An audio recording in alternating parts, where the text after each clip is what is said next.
الحمد لله الحمد لله نحمده ونستعينه ونستغفره ونؤمن به ونتوكل عليه ونعوذ بالله من شرور أنفسنا وسيئات أعمالنا. من يهده الله فلا مضل له ومن يضلله فلا هادي له.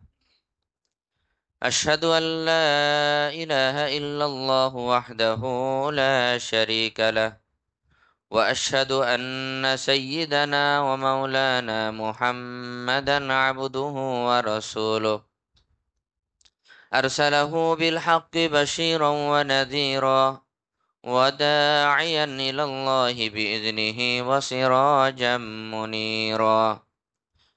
أما بعد، فأعوذ بالله من الشيطان الرجيم. بسم الله الرحمن الرحيم.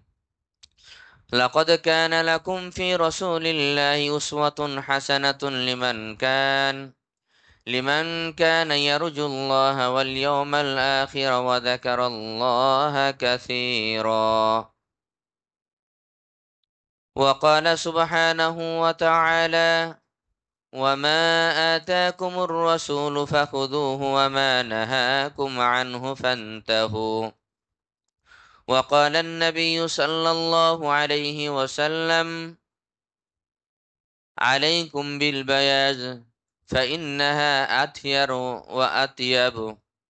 آمنت بالله، صدق الله العلي العظيم وصدق رسوله النبي الكريم، ونحن على ذلك لمن الشاهدين والشاكرين، والحمد لله رب العالمين. সকলেই পড়ি: اللهم صل على سيدنا مولانا محمد كما صليت على إبراهيم وعلى آل إبراهيم إنك حميد مجيد. اللهم بارك على محمد وعلى آل محمد كما باركت على إبراهيم وعلى آل إبراهيم إنك حميد مجيد. اللهم صل على محمد وعلى آل محمد وأنزله المقعد المقرب عندك يوم القيامة. الحمد لله। আল্লাহ তাআলার মেহেরবানি, যিনি আমাদেরকে সালাতুল জুমা আদায়ের উদ্দেশ্যে আল্লাহর ঘর মসজিদে আসার বসার তৌফিক দিয়েছেন। আবারও কালিমাতুশ শুকর আদায় করে নিই, আলহামদুলিল্লাহি রাব্বিল আলামিন। আমরা বিগত 2 জুমা ধরে নবী আলাইহিস সালাতু ওয়াস সালামের আখলাক, খলক এবং খুলুক, গঠন আকৃতি, আখলাক চরিত্র বিষয় নিয়ে আলোচনা করছিলাম। আমাদের আলোচনার মাকসাদ হলো, এই বিষয়ের আলোচনার উদ্দেশ্য হলো যাতে করে আলোচনার দ্বারাই নবী আলাইহিস সালাতু ওয়াস সালামের মুহাব্বত লাভ হয় এবং নবী আলাইহিস সালাতু ওয়াস সালাম কিভাবে চলতেন, কি পরিধান করতেন, কি পছন্দ করতেন, জিনিসগুলো জেনে আমি আল্লাহর নবীর একজন উম্মত হিসেবে আমি আমার জীবনে নবীর পছন্দের জিনিসগুলোকে আমি আমার পছন্দের জিনিস বানাবো। আমার নবীর যেটা পছন্দের জিনিস, এটাকে আমার জীবনের পছন্দের জিনিস বানাবো। এটাই হলো আমাদের উদ্দেশ্য। কারণ যে যাকে ভালোবাসে সে তার বেশি বেশি আলোচনা করে এবং চলতে ফিরতে উঠতে বসতে লেবাসে পোশাকে তাকে অনুকরণ করতে চায়। এটাই কিন্তু বাস্তবতা। যে যাকে ভালোবাসে তার আলোচনা ভালো লাগে, তার বেশি বেশি আলোচনাও করে এবং চলতে ফিরতে সর্বক্ষেত্রে তাকে অনুকরণ করে। তা আমাদের সবচেয়ে ভালোবাসার পাত্র হলো আল্লাহ রাব্বুল আলামিন। হুব্বুল্লাহ, আল্লাহর ভালোবাসা। দ্বিতীয় পর্যায়ে হলো নবী আলাইহিস সালাতু ওয়াস সালামের ভালোবাসা এবং আল্লাহ এবং আল্লাহর রসুলের আনুগত্যতা। এটাই হলো আমাদের জীবনের বড় চাওয়া পাওয়া এবং আমাদের জীবনের বড় পুঁজি। ওই এক সাহাবীর কথা আমি আরো দু একবার বলেছি। বারবার বলতেছিলেন, ইয়া রাসূলুল্লাহ, কিয়ামত কবে হবে? উনি বললেন, তুমি কিয়ামতের কথা প্রশ্ন করো? কিয়ামত তো বড় কঠিন জিনিস। কিয়ামতের জন্য তুমি কি প্রস্তুতি নিয়েছো? সাহাবী বড় বুদ্ধিমান ছিলেন, উনি উত্তর করলেন যে ইয়া রাসূলুল্লাহ, আমার কাছে তো কোনো পুঁজি নাই, কিন্তু ওয়ালাকিন উহিব্বুল্লাহ ওয়া রাসূলা, আমি আল্লাহর রসুলকে প্রচন্ড ভালোবাসি। আমি আল্লাহর রসুলকে প্রচন্ড ভালোবাসি, আমার কাছে এই একটা পুঁজি আছে। নবী সাল্লাল্লাহু আলাইহি ওয়াসাল্লাম বললেন, আল মারউ মা মান আহাব্বা ওয়া আনতা মা মান আহবাবতা। মানুষ যে যাকে ভালোবাসে তার সাথেই তার হাসর হবে, সুতরাং তুমি যাকে ভালোবাসো তার সাথেই তোমার হাসর হবে। মানে আল্লাহ রসুল সাল্লাল্লাহু আলাইহি ওয়াসাল্লাম নিজেকে অনুপস্থিত করে কথাটি বললেন যে তুমি যাকে ভালোবাসো তার সাথেই তো তোমার হাসর হবে। যে যাকে ভালোবাসে তার সাথেই চলে, তো আমার সাথেই তো তোমার হাসর হবে, সুতরাং কিয়ামত নিয়ে এত টেনশন করার কিছু নাই। তো আমাদের জিন্দেগির মাকসাদ যে আল্লাহ রসুলের আদর্শ সুন্নাহ কিভাবে আমার জীবনে চলে আসে। নবী সাল্লাল্লাহু আলাইহি সাল্লাম কি পড়তে ভালোবাসতেন, কি খেতে ভালোবাসতেন, কেমনে চলতেন, এগুলো শুনে জেনে আমি আমল করব, আমার জীবনে এটাকে আমলে নিয়ে আসব। আমি আমার জীবনের একটি কথা বলি। ছোটবেলা থেকেই আমি লাউ কদু এটা খেতে খুব অপছন্দ করতাম।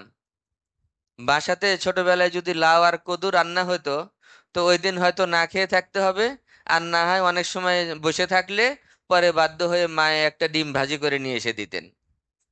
মনে আছে ছোটবেলার কথা। কিন্তু দাওরাই হাদিস যখন পড়ি, যখন মাওলানা মাস্টার্স ক্লাসে যখন পড়ি, যখন এই যে শামায়েল তিরমিজির কথা বলি, বুখারী মুসলিম এই তিরমিজির এই হাদিসগুলো যখন অধ্যয়ন করলাম, তো যেদিন হাদিসের দর্শে বসে ওস্তাদের সামনে ক্লাসে বসে যেদিন এই হাদিসটি আমি পড়লাম যে নবী করিম সাল্লাল্লাহু আলাইহি ওয়াসাল্লাম ইহিব্বুদ দুব্বা, আল্লাহ রসুল সাল্লাল্লাহু আলাইহি ওয়াসাল্লাম লাউ কদু খুব পছন্দ করতেন, এই তরকারি খুব বেশি বেশি খেতেন। আবার এটা পেটের জন্যও, ডাক্তারিয়াতেও এটা ভালো, উপকারী, পেটের জন্য, লিভারের জন্য ভালো। তো আমি ওই দিন ক্লাসে বসা অবস্থায় আল্লাহর কাছে দোয়া করছি, আয় আল্লাহ, আল্লাহর নবী যে এই জিনিসটি এত পছন্দ করতেন, এটা কেন আমার অপছন্দ, এটা কেন আমার অপছন্দ, আল্লাহ তুমি লাউ কদুটাকে আমার জীবনের প্রিয় খাবার বানিয়ে দাও। আলহামদুলিল্লাহ, আলহামদুলিল্লাহ, কেমনে হয়েছে জানি না, আমার অভ্যাসের পরিবর্তন হয়ে আমার জীবনের এখন সবজির মধ্যে লাউ আর কদু সবচেয়ে প্রিয় সবজি। এবং এটার একটা বহির্প্রকাশ এভাবেও হয় যে মাদ্রাসায় যখন কোনো আয়োজন হয়, বেশিরভাগ আয়োজনগুলোতে লাউ আর কদুর সবজি বেশি রাখা হয়। এটা একটা পছন্দের বহির্প্রকাশ। তো এই যে আল্লাহ রসুল যেটা পছন্দ করতেন, মোহাব্বত করতেন, এটা কেন আমার অপছন্দের জিনিস হবে? এটাই তো আমার সবচেয়ে বেশি পছন্দের জিনিস হওয়ার কথা। তো লেবাসে পোশাকে সেভাবে আমরা চিন্তা করি যে আল্লাহ নবীর সুন্নতি লেবাস কি, সুন্নতি লেবাস কেন আমার ভালো লাগে না, সুন্নতি পোশাক কেন আমার পছন্দের পোশাক হয় না, ইংরেজদের পোশাক কেন আমার পছন্দের পোশাক হলো, ওইটাই কেন আমার ভালো লাগে। অনেকে আমরা অফিস আদালতে যাই, বাধ্যকতা নাই, বাধ্যকতা থাকলে তো কিছু কিছু ক্ষেত্রে শরীয়তের অল্প কিছু সুযোগ আছে, হারাম পোশাক না, কিন্তু ইংরেজদের পোশাক, বিজাতিদের পোশাক, এটা যদি কোনো অফিসের যদি বাধ্যকতা থাকে, সেক্ষেত্রে মানে মন তো চায় না, কিন্তু বাধ্য হয়ে হয়তো পড়তে হয়, কিছুটা সুযোগ আছে। কিন্তু যখন আমরা নিজের মতো করে চলাফেরা করি, নিজের অফিসে চলি, তাহলে এই সব অবস্থায় কেন আল্লাহ নবীর সুন্নাহ যে লেবাসগুলো, এটা আমার প্রিয় লেবাস হয় না কেন, এটা আমার ভালো লাগা থাকতে হবে এটার প্রতি আমাদের। আল্লাহ রাব্বুল আলামিন এই আলোচনার দ্বারায় নবী আলাইহিস সালাতু ওয়াস সালাম এবং নবী আলাইহিস সালাতু ওয়াস সালামের লেবাস পোশাক ইত্যাদির প্রতি ভালোবাসা আমাদের মধ্যে তৈরি করে দেন।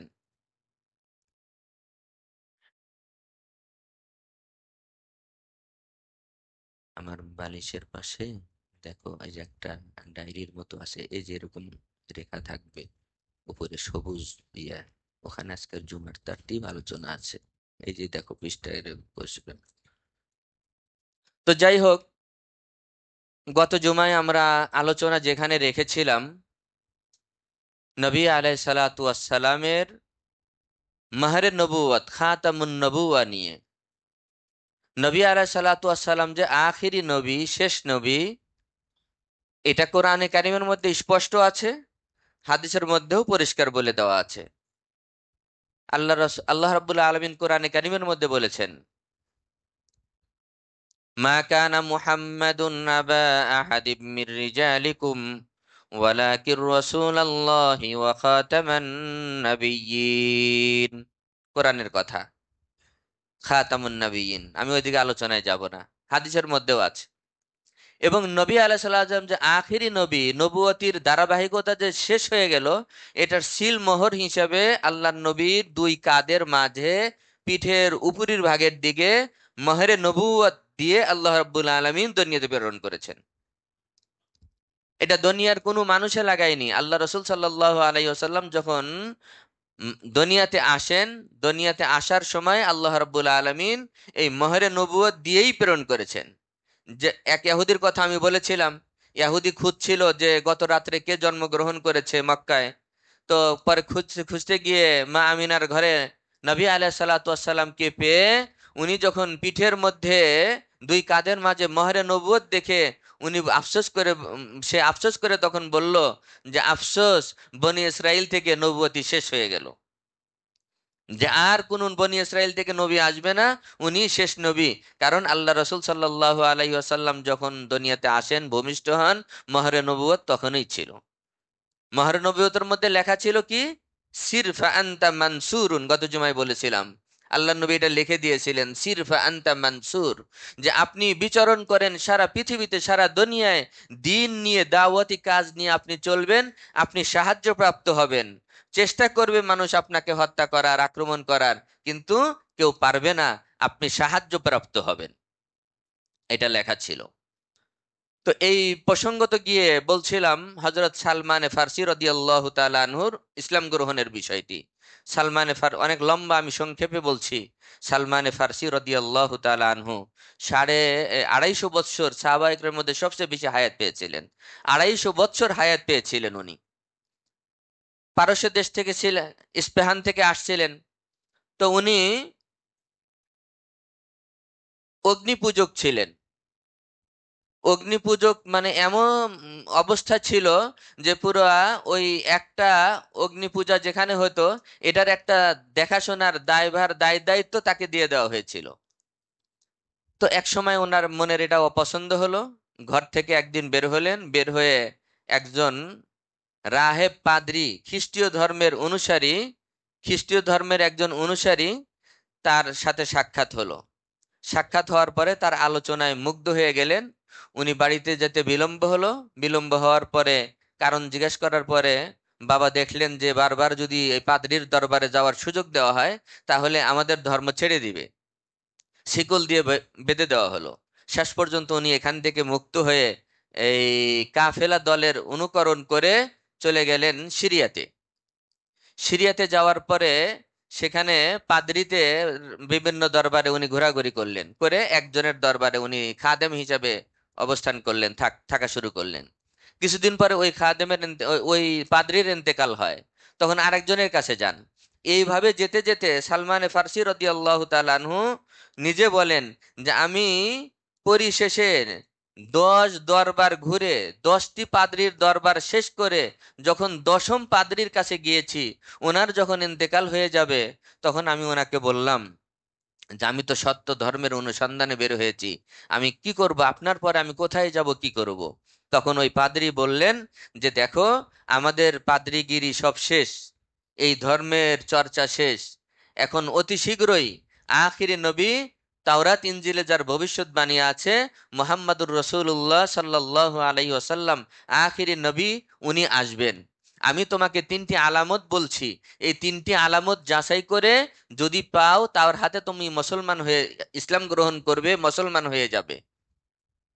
তখন উনি 3টি আলামত বললেন যে শোনো, আমাদের পাদ্রীগিরি শেষ, ঈসাই ধর্মের চর্চা শেষ, সবকিছু শেষ, কোনো কিছুই থাকবে না কোরআন আসার পরে, উনি আসার পরে। এই 3 আলামত দেখে তুমি মুসলমান হয়ে যাবে। 3 আলামতের মধ্যে বললেন যে উনি যেই দেশে জন্মগ্রহণ হবে, যেই শহরে উনি আসবেন, ওই শহরে থাকতে পারবেন না, উনি আরেক শহরে হিজরত করবেন। আর যেই শহরে হিজরত করবেন, যেই দেশে হিজরত করবেন, ওই দেশে খেজুরের গাছ বেশি হবে। মানে বুঝাইলেন মক্কা নগরীতে জন্ম হবে, মক্কা থেকে হিজরত করে মদিনায় যাবে। যেই শহরে উনি হিজরত করবেন, যেই দেশে হিজরত করবেন, ওই দেশে খেজুরের গাছ বেশি হবে। দ্বিতীয় আলামত বললেন ওনার পিঠে একটি মহরে নবুয়তের সিল লাগানো থাকবে। তৃতীয় আলামত বললেন উনি হাদিয়া দিলে গ্রহণ করবে, সৎকা দিলে খাবে না, গ্রহণ করবে না। এই তিনটি আলামত তুমি যাচাই করে যদি পাও, তাহলে উনিই সত্য নবী, তুমি আখেরি নবী, তুমি ইসলাম গ্রহণ করবে।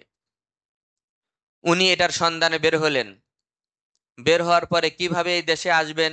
শাম সিরিয়া থেকে। তো এক কাফেলা দলের সাথে উনি বের হলেন। বের হয়ে মক্কায় আসলেন। সেই কাফেলা দলের সাথে আসার চুক্তি ছিল যে আমাকে মক্কা নগরীতে তোমরা নিয়ে যাবে, আর এর বিনিময়ে আমি তোমাদেরকে এতগুলো ওই ছাগল এবং এতগুলো গরু এবং উট তোমাকে দেব। ওই শর্ত অনুযায়ী উনি রওনা হলেন। কিন্তু যেটা হলো, বনু কালবের গোত্রের লোক ছিল, কবিলায়ে বনু কালব। এই বনু কালবে লোকের গোত্র, এরা হলো মক্কার অধিবাসী। ব্যবসার উদ্দেশ্যে গিয়েছিলেন সিরিয়াতে। সিরিয়া থেকে আসার সময় সালমান ফার্সি রাদিয়াল্লাহু তাআলা আনহু শর্ত অনুযায়ী ওই কাফেলার সঙ্গ নিয়ে নিলেন, সাথে হলেন।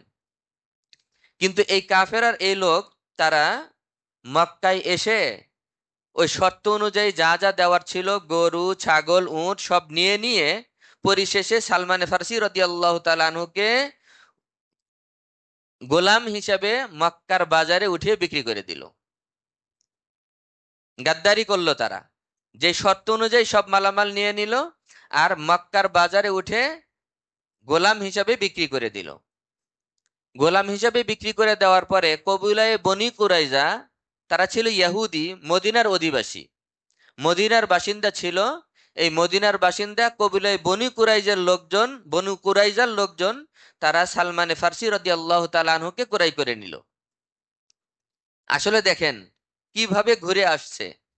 আসলে তাকদিরে যেটা থাকে, আল্লাহ যদি কাউকে হেদায়েত কবুল করে থাকেন, তাহলে ঘুরায় ঘুরায় কত দরবার ঘুরে কিভাবে ওনার ইসলাম গ্রহণ করার মতো এত লম্বা ইতিহাস আর কারো নাই।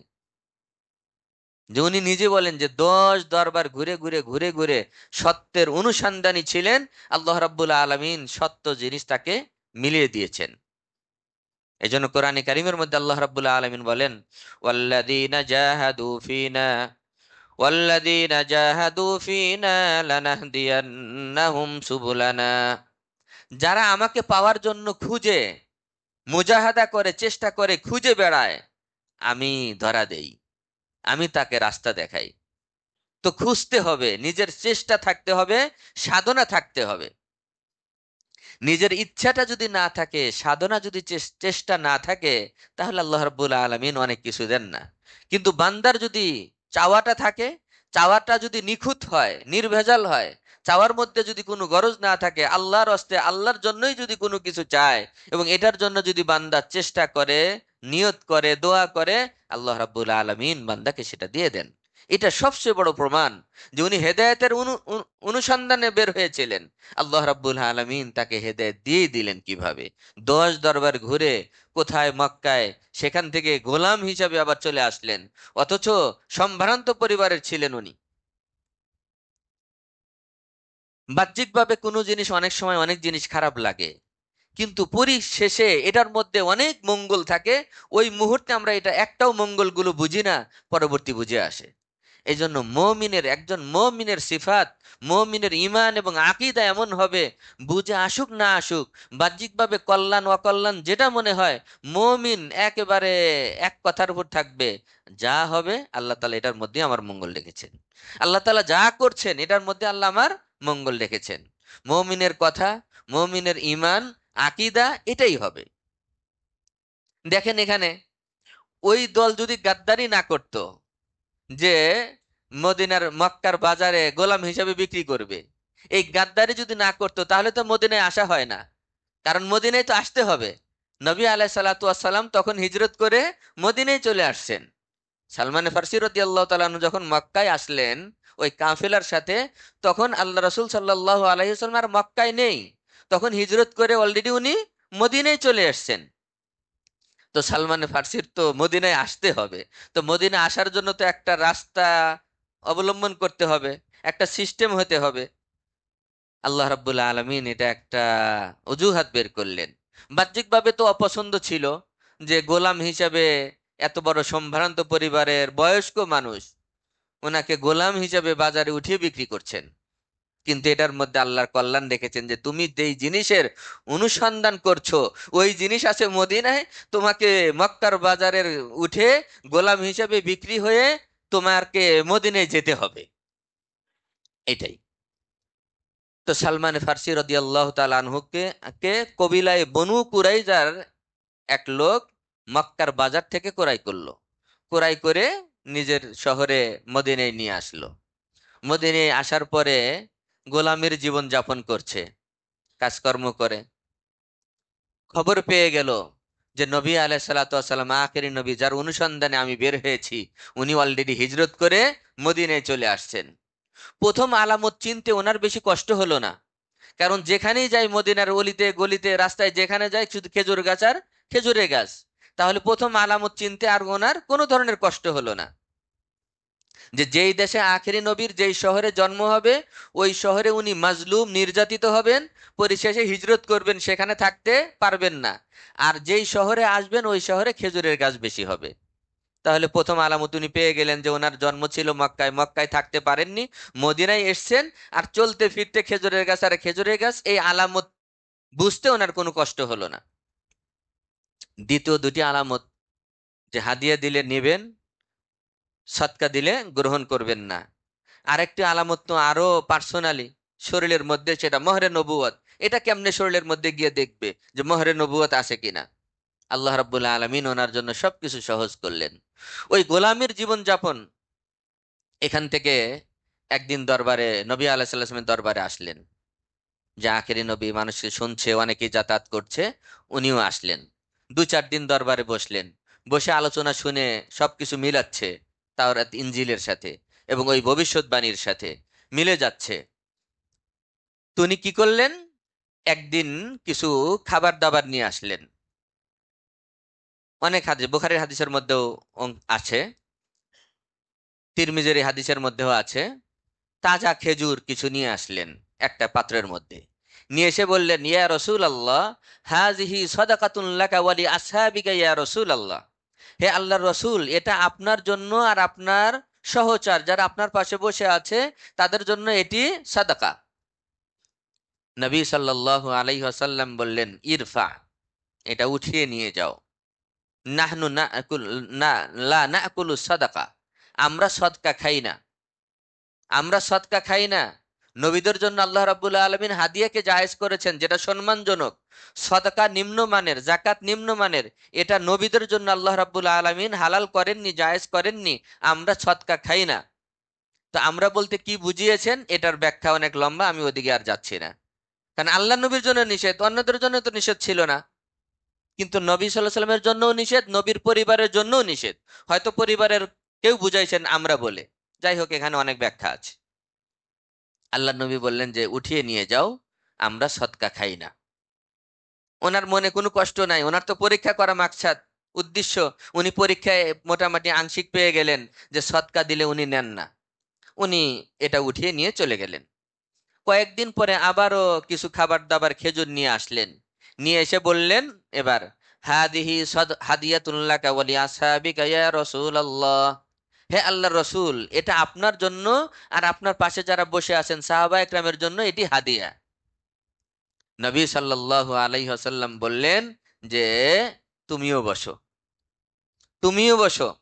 হাদিস শরীফের মধ্যে এসেছে, আল হাদায়া মুশতারিকাতুন, আল হাদায়া মুশতারিকাতুন, হাদিয়া যাদের সামনে হাদিয়া দেওয়া হয় তারা সবাই এটার মধ্যে শরিক থাকে, সকলকে এটার মধ্যে শরিক করতে হয়।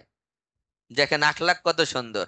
মনে করেন যে আমি বসে আছি, আমার আশপাশে ছাত্র আছে, শিক্ষক আছে, আরো 5-10 জন কেউ আছে, এই মুহূর্তে কেউ একটা হাদিয়া নিয়ে এসে দিলেন। ইসলামের আদর্শ কত সুন্দর যে ওই হাদিয়াটার প্রতি, জিনিসটার প্রতি আরেকজনের মনের একটু চাহাত আকর্ষণ থাকতে পারে। এই জন্য আল্লাহ নবী বলেন, আল হাদায়া মুশতারিকাতুন, হাদিয়া যখন দিবে, হাদিয়া ওই মজমার সবার মধ্যে শরিক করে নিতে হবে। হাদিয়া পুরাটা না হোক, কমপক্ষে আংশিক বন্টন করে দিতে হবে, সবাইকে নিয়ে খেতে হবে। তো যখন হাদিয়ার কথা বললেন, নবী সাল্লাল্লাহু আলাইহি ওয়াসাল্লাম বললেন যে বসো। হাদিয়া সবাই মিলে খেতে হয়, সবাই মিলে হাদিয়ার খেজুর খেলেন। সুবহানাল্লাহ। দ্বিতীয় আলামত উনি পেয়ে গেলেন যে সদকা দিলাম, একদিন নিলেন না, গ্রহণ করলেন না। হাদিয়া খুবই যত্ন সহকারে উনি এটা গ্রহণ করলেন, মুহাব্বতের সাথে সবাইকে নিয়ে খেলেন। এখন তৃতীয় আলামত তো পরীক্ষা করা একটু কঠিন। মহরে নবুয়ত তো পিঠে, পিঠে তো কাপড় আছে। একজন মুরব্বিকে, যাকে সর্বোচ্চ শ্রদ্ধা করা হয়, কেমনে বলবে যে একটু মানে পাঞ্জাবিটা খোলেন, আমি একটু এটা পরীক্ষা করব? কিন্তু এই বিষয়টা জটিল ছিল। যেটা কঠিন ছিল আল্লাহ রাব্বুল আলামিন এটা ততই সহজ করে দিলেন। যেই পরীক্ষাটা একটু কঠিন ছিল, কারণ দেহ মোবারকের মধ্যে এটা কেমনে দেখবে, এত বড় নবী, নবীর পোশাক উঠে কুর্তা পরা, চাদর পরা, তার ভিতরে কেমনে মহানে নবুয়ত দেখবে? তো এখানে দুই ধরনের কিতাবের মধ্যে আসছে। এক জায়গায় আসছে নবী সাল্লাল্লাহু আলাইহি ওয়াসাল্লাম ওই খাবারের পরে একজনকে বলছেন যে পিঠে একটু চুলকায় দাও, পিঠে। আর এক কিতাবের মধ্যে আসছে এভাবে যে চাদর ছিল, আল্লাহ রসুল সাল্লাল্লাহু আলাইহি ওয়াসাল্লাম চাদর বেশিরভাগ সময় পরিধান করতেন। চাদরটি শরীর থেকে পড়ে গেল, ঠিক ওই মুহূর্তেই খাবার দাবার শেষ, চাদরটি পিঠ থেকে পড়ে গেল। সালমান ফার্সি রাদিয়াল্লাহু তাআলা আনহু বলেন, আমি দ্রুত এই সুযোগকে কাজে লাগালাম, পিঠের দিকে গিয়ে দেখলাম যে নূর চমকাইতেছে মহরে নবুয়তের ভিতর থেকে। আমি এটা বুঝে ফেললাম, তিনটে আলামত আমার হয়ে গেল। সাথে সাথে উনি ইসলাম গ্রহণ করলেন। ইসলাম গ্রহণ করার পরে সালমানে ফার্সি রাদিয়াল্লাহু তাআলা আনহু, আল্লাহ নবী দেখলেন যে ওনার বুদ্ধি খুবই বেশি, বয়সও তো বেশি। আমাদের গ্রাম দেশে বলে পুরাতন চাল ভাতে বাড়ে। মুরব্বীদের তো অনেক অভিজ্ঞতা থাকে, যারা বয়স্কময় মুরব্বী। তো সালমান ফার্সি রাদিয়াল্লাহু তাআলা আনহু বিভিন্ন যুদ্ধের ক্ষেত্রে বিভিন্ন সময় অত্যন্ত কৌশলী, সুন্দর সুন্দর পরামর্শ দেন।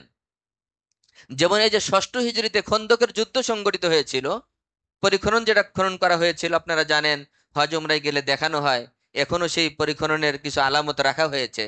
এই শত্রুর মোকাবেলায়, শত্রু যাতে আসতে না পারে, এই শত্রুর মোকাবেলায় যে এই একটা পন্থা, এটা পারস্য দেশে হতো। এটা সালমান ফার্সি রাদিয়াল্লাহু তাআলা আনহুর পরামর্শেই খন্দকের যুদ্ধে এটা হয়েছিল। তো সালমান ফার্সি রাদিয়াল্লাহু তাআলা আনহু সুন্দর সুন্দর পরামর্শ দিতেন। আল্লাহ নবী সাল্লাল্লাহু আলাইহি ওয়াসাল্লাম এক পর্যায়ে গিয়ে বললেন, আসসালমানু মিন্না আহলাল বাইত, সালমান আমার, আমার পরিবারের অংশ। সালমান আমার সাথে থাকবে, সুন্দর সুন্দর পরামর্শ দেয়। সালমান আমার পরিবারের সদস্য। কিন্তু এখনো তো গোলামীর জীবন যাপন সবসময় থাকতে পারে না, মাঝে মধ্যে আসে, মাঝে মধ্যে এই ডিউটি করতে যেতে হয়। নবী আলাইহিস সালাম বললেন, তোমার মনিবকে গিয়ে বলো কোন শর্তের বিনিময়ে তোমাকে মুক্ত করতে চায়। গোলামকে গিয়ে বললেন যে কোন শর্তের বিনিময়ে তোমাকে মুক্ত করবে, তুমি গিয়ে তোমার মনিবকে গিয়ে বলো আমি সেই শর্ত পূরণ করতে প্রস্তুত, তোমাকে দরকার, আমার আশপাশে দরকার। তখন সালমানে ফার্সি রাদিয়াল্লাহু তাআলা আনহু গেলেন, গিয়ে মনিবকে বললেন যে আমি মুক্ত হতে চাই, আমাকে মুক্ত করে দিন। উনি কঠিন শর্ত লাগাইলেন। একটা শর্ত আর্থিক ক্ষেত্রে কঠিন ছিল, আর একটা বাস্তবিক খুব কঠিন ছিল। বুখারীর হাদিসের মধ্যে আসছে এই অংশটা। একটা শর্ত আর্থিকভাবে খুব কঠিন, শর্ত লাগাইছিলেন যে 40 উকিয়া, এক উকিয়া সমান হলো 40 দেরহাম। তাহলে 40 উকিয়াতে 1600 দেরহাম হয়। 1600 দেরহাম মানে রূপার টাকা। শর্ত লাগাইলো মনিবে যে 40 উকিয়া দিতে হবে তুমি যদি মুক্ত হতে চাও। এক উকিয়া সমান হলো 40 দেরহাম। তাহলে 40 গুণ 40-এ 1600 দেরহাম হয়। 1600 দেরহাম রূপার টাকা ওই অভাবের সময়, ইসলামের শুরু লগ্নে ওই সময় মনিবকে দিতে হবে। আর্থিকভাবে একটা কঠিন শর্ত ছিল। আর দ্বিতীয় শর্তটা বাস্তবিক কঠিন। আসলে মনিবের উদ্দেশ্য ছিল যে যে ভালো হয় তো সব জায়গায় ভালো হয়, এত সুন্দর গোলাম মনিবেরও দরকার। খেয়ানত করে না, আমানতদারি রক্ষা করে, ভালোভাবে কাজ করে, বুদ্ধিমত্তা ভালো, এমন মনিব, এমন গোলাম তো মনিবেরও দরকার। এ কারণে দ্বিতীয় শর্তটি এত কঠিন ছিল। মনিবের উদ্দেশ্য ছিল যে এই শর্ত তার জীবনে পূরণ হবে না, আর সে মুক্ত হতে পারবে না। কিন্তু আল্লাহ রাব্বুল আলামিন নবীর মুআজিজায় সহজ করে দিলেন। বুখারীর হাদিসের মধ্যে এসেছে, দ্বিতীয় শর্ত ছিল যে 300 খেজুরের চারা লাগায় দিতে হবে। এবং ওই 300 চারার পিছনে তুমি মেহনত করবে, মেহনত করবে, নিড়ানি দিবে, যত্ন করবে। যখন এই খেজুরের গাছে ফল আসবে, খেজুর আসবে, তখন তুমি মুক্ত। চারটাখানি কথা না।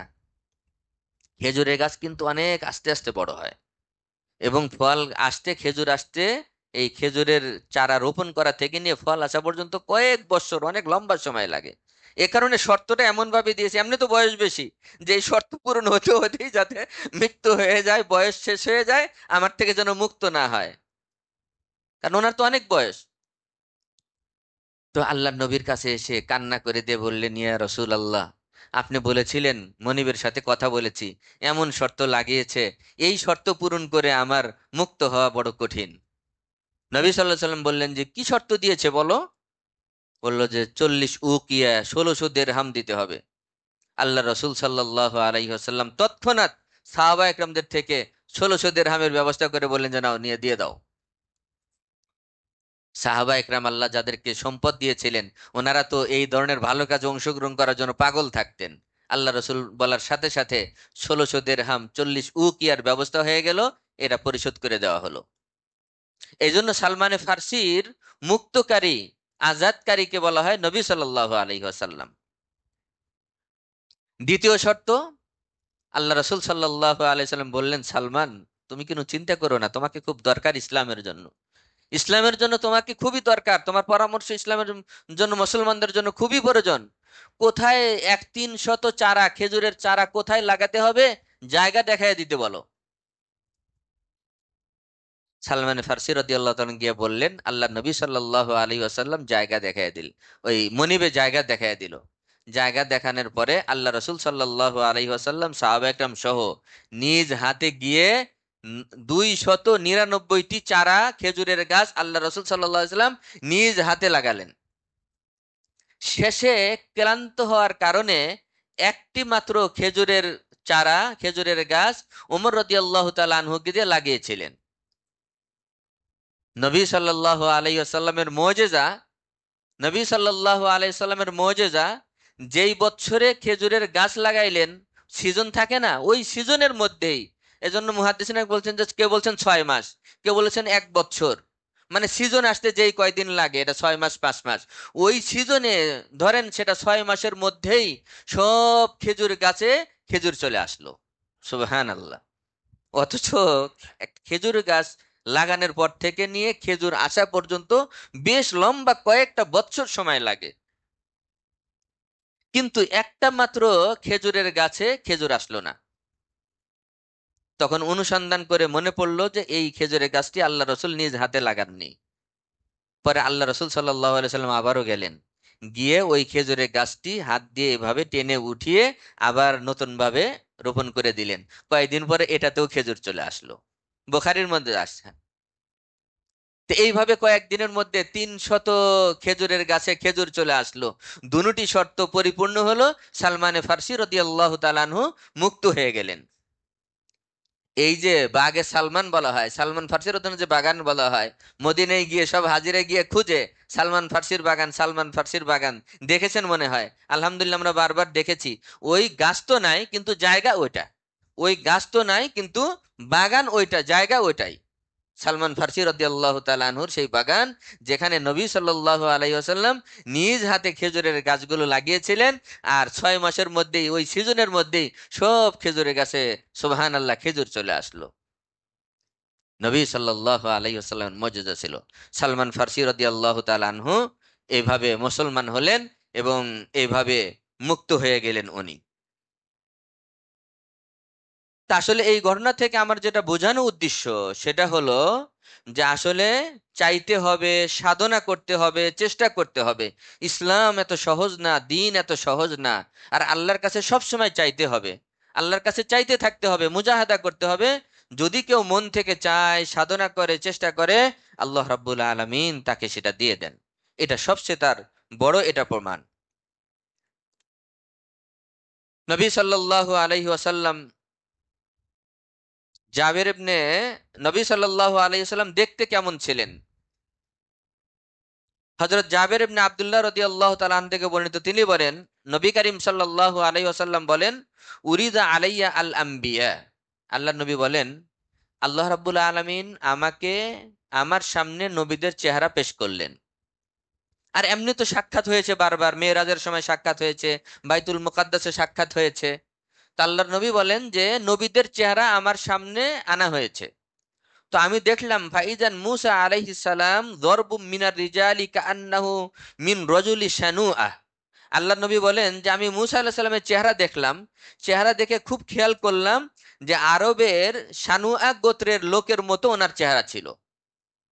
শানুআ গোত্রের মানুষগুলো ছিল খুবই, মানে একটু ছোটখাটো এবং দুর্বল, কমজোর, বেশি হেলদি ছিল না শানুআ গোত্রের। তো মুসা আলাইহিস সালামের চেহারা দেখে আমার মনে হলো আরবের শানুআ গোত্রের লোকের মতো। ওয়ারাআইতু ঈসা ইবনে মারইয়াম, আল্লাহ নবী বলেন, এবং আমি ঈসা ইবনে মারইয়ামের চেহারা দেখলাম, ঈসা আলাইহিস সালামের চেহারা দেখলাম। ফাইদান আকরাবু মান রাআইতু বিহি শাবহান উরওয়াতু ইবনে মাসউদ রাদিয়াল্লাহু তাআলা আনহু। আমি ঈসা আলাইহিস সালামের চেহারা দেখেছি, ঈসার চেহারা দেখে মনে হলো তোমাদের মধ্যে উরওয়াত ইবনে মাসউদের চেহারার মতো তার চেহারা ছিল। একজন সাহাবীর কথা বললেন যে তার চেহারার মতো চেহারা ছিল ঈসা নবীর।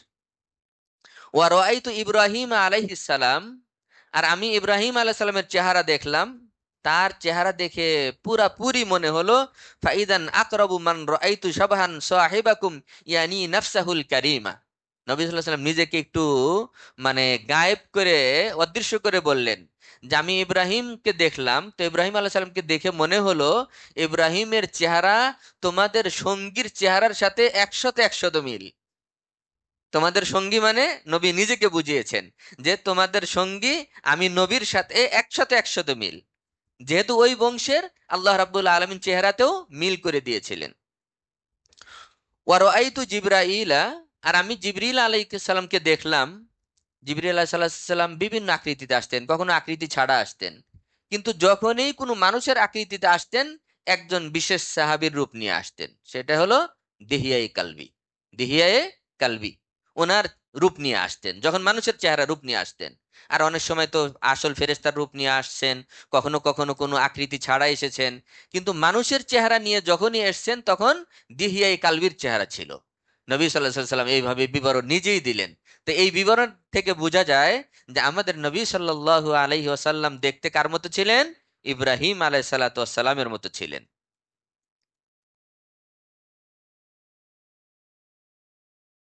তো আজকে আর লম্বা না করি, সময় শেষ। আল্লাহ রসুল সাল্লাল্লাহু আলাইহি ওয়াসাল্লামের লেবাস পোশাক কেমন ছিল, কি কি পোশাক পরিধান করতেন, কোন কালারের পোশাক উনি মোহাব্বত করতেন, আমি হাদিস পড়েছি, শুধু হাদিসের আজকে অনুবাদ করব। নবী সাল্লাল্লাহু আলাইহি ওয়াসাল্লাম নিজের আমলে ব্যবহারের মধ্যে পরিধানের ক্ষেত্রে অনেক প্রকারের কাপড় পরিধান করেছেন। কালো পরিধান করেছেন, সবুজ অনেক বেশি পরিধান করেছেন, সাদা পরিধান করেছেন, আবার দু চারবার আল্লাহর নবী এই লাল কালারের পোশাকও পরিধান করেছেন। কিন্তু উম্মতের জন্য যেটা নির্দেশনা দিয়েছেন সেই হাদিসটি আমি প্রথমে পড়েছিলাম। আল্লাহ রসুল সাল্লাল্লাহু আলাইহি ওয়াসাল্লাম বলেন যে তোমরা সাদা পোশাক পরিধান করবে, তোমরা সাদা পোশাক পরিধান করবে, এবং তোমরা তোমাদের মৃত ব্যক্তিদেরকে সাদা পোশাকেই তোমরা আবৃত করবে, কাফন দিবে তোমরা সাদা পোশাকে। আল্লাহ রসুল বলেন ফাইন্নাহা আতহিয়ার ওয়া আতিয়াব, সাদা পোশাক তোমাদের জন্য, তোমাদের দিলের জন্য, পরিষ্কার পরিচ্ছন্নতার জন্য সর্বদিকে ভালো। কেন এটা? কারণ লেবাসের একটা প্রভাব পড়ে দিলের উপরে, পোশাকের একটা প্রভাব দিলের উপরে পড়ে। ইহুদ নাসারাদের পোশাক যদি আমার খুব ভালো হয়, এটা আমি সবসময় ব্যবহার করি, আমার উপরে এটার একটা প্রভাব পড়বে। আর আমি যদি সুন্নতি লেবাস পরি, সাদা পোশাক পরি, এই সাদা আমার দিলটাও আস্তে আস্তে সাদা হতে থাকবে, দিলের উপরে লেবাসের একটা প্রভাব সৃষ্টি করে। এ কারণে আল্লাহ রসুল সাল্লাল্লাহু আলাইহি সাল্লাম অনেক প্রকারের পোশাক, কালারের পোশাক ব্যবহার করেছেন, কিন্তু বলেছেন হলো সাদা পোশাক পরিধান করতে। সাদা হলো লেবাসের মধ্যে সর্বোত্তম লেবাস। আল্লাহ রাব্বুল আলামিন আমাদের জিন্দেগির প্রত্যেকটা ক্ষেত্রে নবী আলাইহিস সালামের অনুকরণ করার তৌফিক এনায়েত করেন। ওয়া আখির দাওয়ানা আনিল হামদুলিল্লাহি রাব্বিল আলামিন। 4 রাকাত সুন্নাত মুআক্কাদা পড়ে নেই।